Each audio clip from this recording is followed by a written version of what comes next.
An individual by the name of Rhino Parr gave a very thoughtful answer to a question that was posted in a Quora discussion.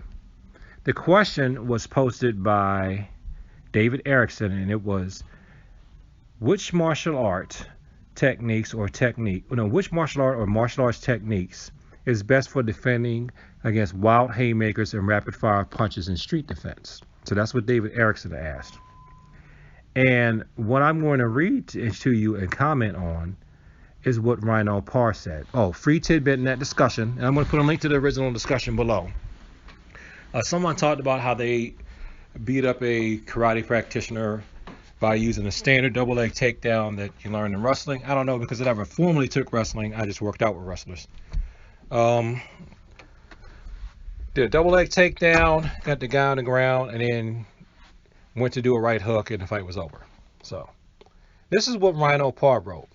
Now, I'm reading this because I feel like this addresses a lot of the concerns that I've had with civilians using traditional martial arts in civilian settings. I'm not saying that traditional martial arts is bad, no.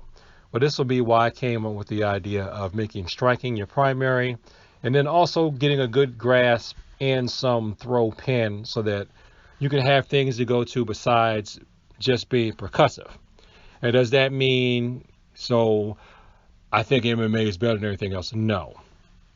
No, I think cross training is good. And I think developing a foundation is good, because if you ground and pound someone in a real fight, you may get punched in the face, and grounding and pounding people in a real fight can be considered deadly force, and they can legally stab you. I gotta find that article where that guy got away with, where the kid got away with stabbing his stepfather because the stepfather went into ground and pound.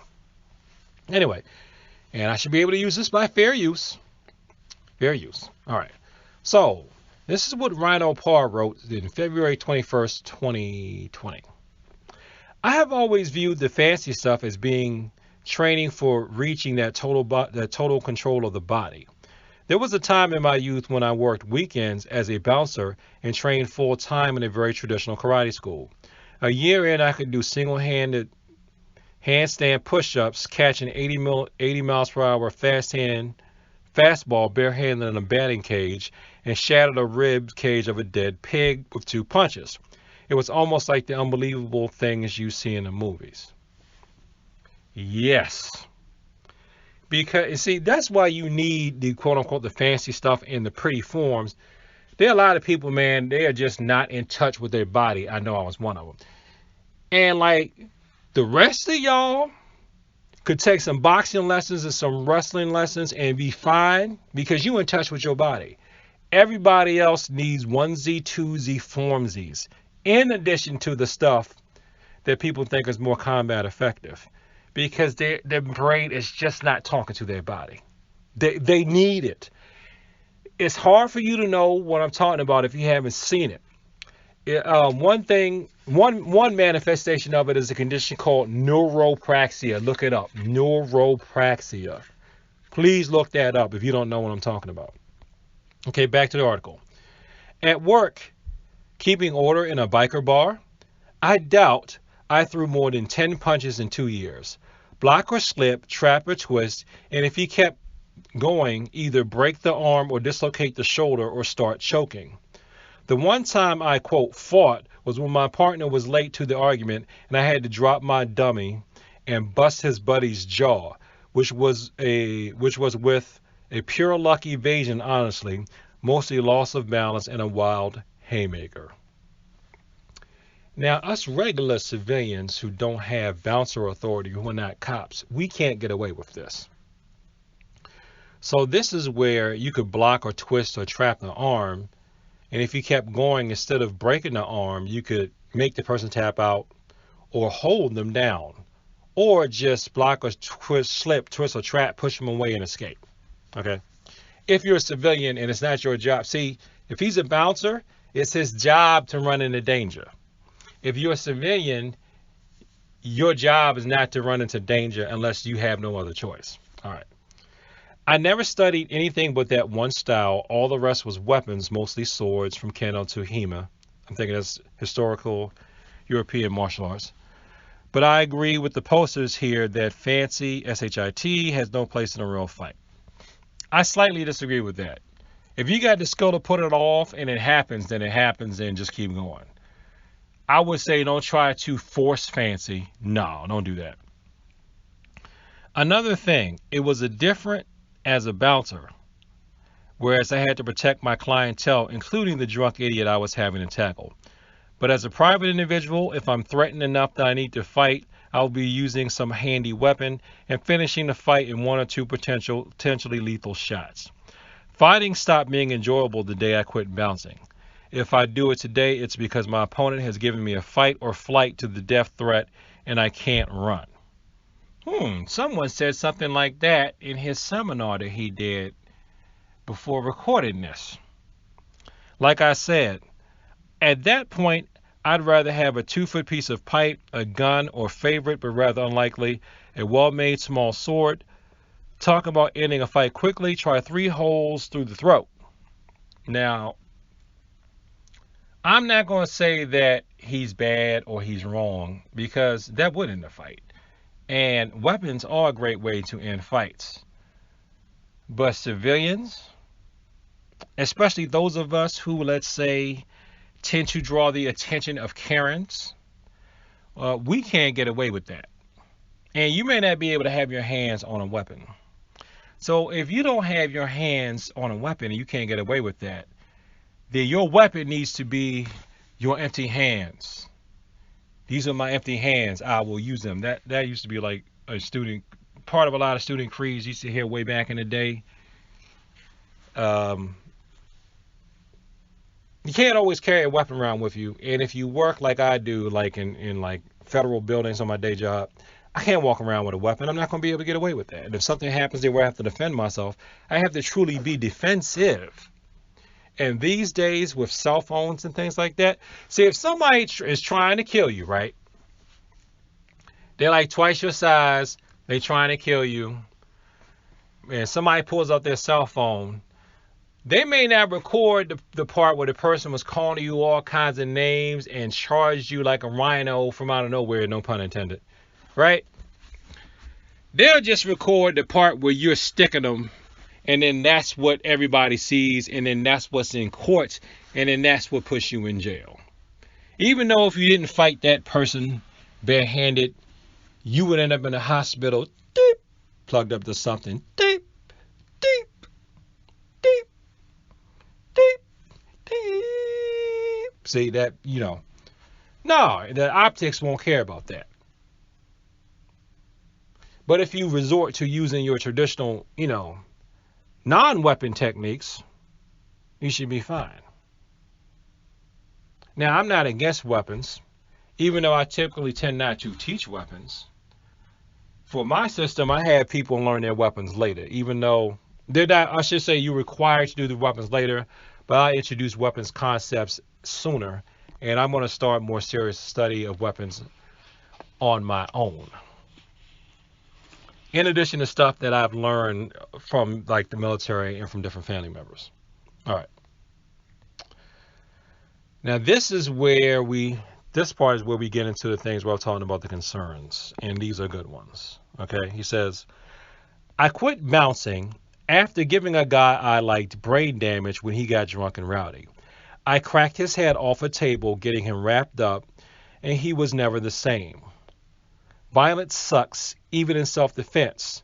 Doing it for a paycheck just wasn't something I could ever do again.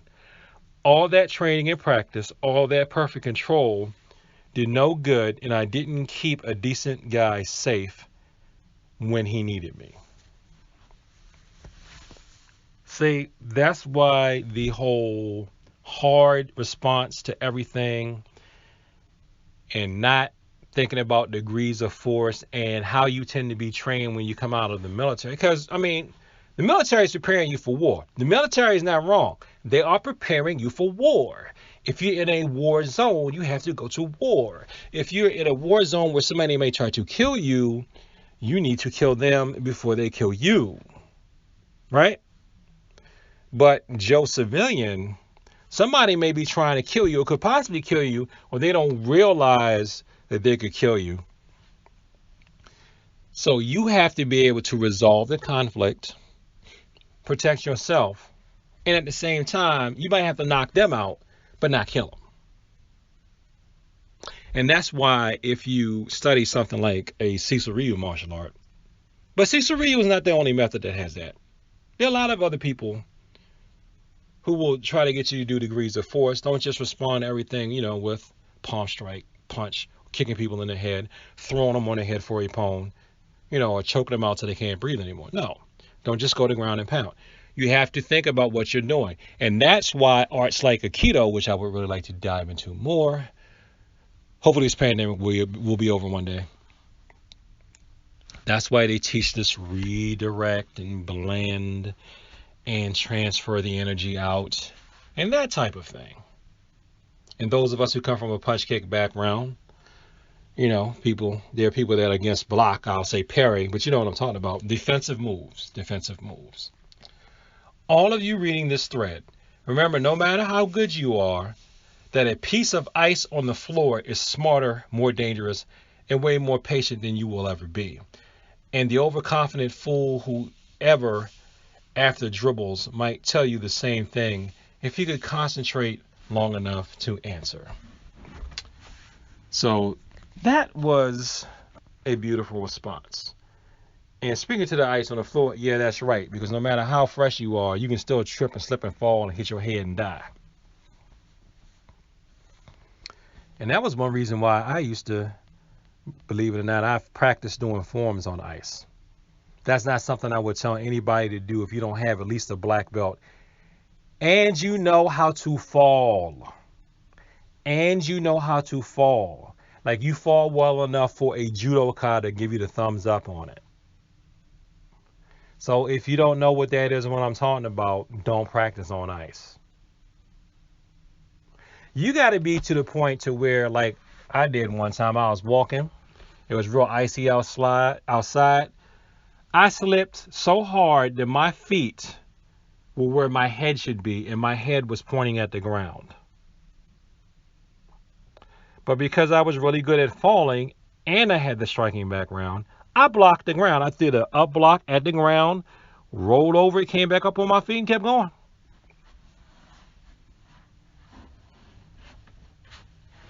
That was the Cecil method because I took the up block I learned from Taekwondo and the rolling I learned from Judo. So actually what I'll do is I'll do an up, still practice this. I'll do an up block and then roll over that up block and come back up to my feet. Instead of reaching my hand out with a palm like you do for Judo, I'll do that with an up block too and roll over just to practice that motion. It came out natural. I liked it. I keep it. So, I like the points that he made about violence, about how violence sucks, and the perspective on violence that you have to deal with as a civilian. So keep that in mind, ladies and gentlemen, when you want to just apply your martial art and just be super hard with it, and just be like, if somebody comes at you, I'll just shoot them, I'll just punch them, I'll just kick them, I'll just choke them out. You could end up, yeah, the guy's being a jerk. Yeah, he or she was, trying to hurt you. Could have hurt you because they were drunk. But then you realize in hindsight, they were out of their mind. And I should have been protecting both of us, not just protecting myself. Because sometimes self-defense is not just defending yourself. You have to defend yourself while you're defending somebody else. That's probably a choice that you can live with, civilian. Thanks for watching this video. Like, comment, and subscribe. Please share this with people like to talk about the martial arts in peace. And as always, thank you for your time. I appreciate it.